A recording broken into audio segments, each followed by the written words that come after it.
ক্লাবে নিয়ে শিশুকে নির্যাতন উলঙ্গ করে আরিয়া দহির সেই ভিডিও ভাইরাল। তারপরেও জামিন পেয়েছে জয়ন্ত সিং এর ঘনিষ্ঠ প্রসেনজিৎ দাস। কেন তার বিরুদ্ধে কড়া মামলার ধারা দিল না পুলিশ, উঠছে প্রশ্ন।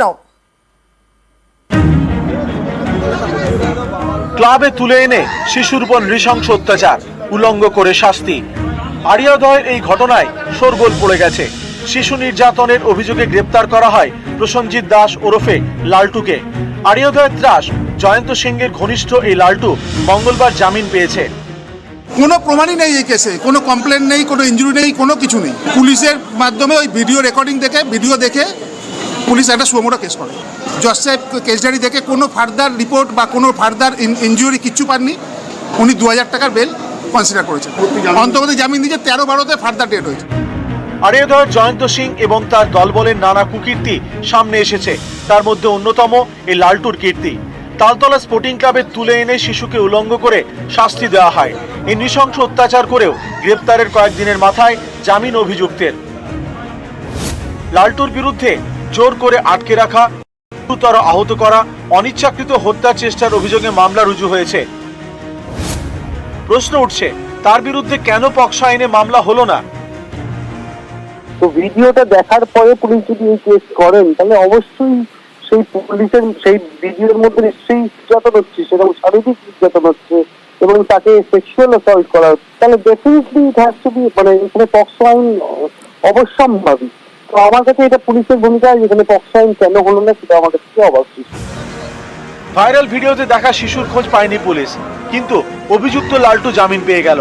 এতেই অনেকের প্রশ্ন, কেন তথ্য প্রমাণ জোগাড় করে তদন্ত এগিয়ে নিয়ে যাওয়া হলো না? কেন লালটুকে হেফাজতে চাইল না পুলিশ?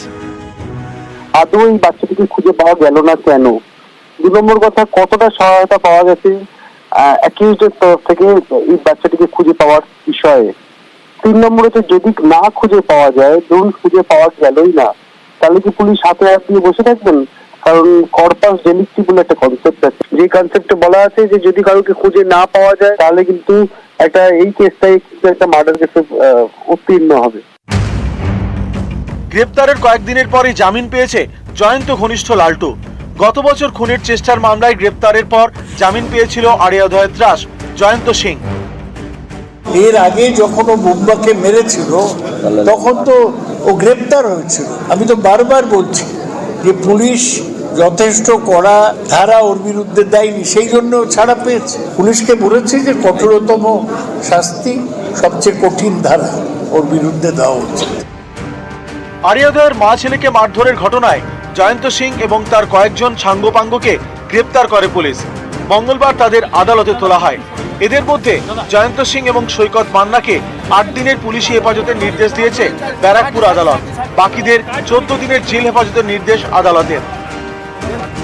ব্যারাকপুর থেকে অরুণ ঘোষ, নিউজ 18 বাংলা।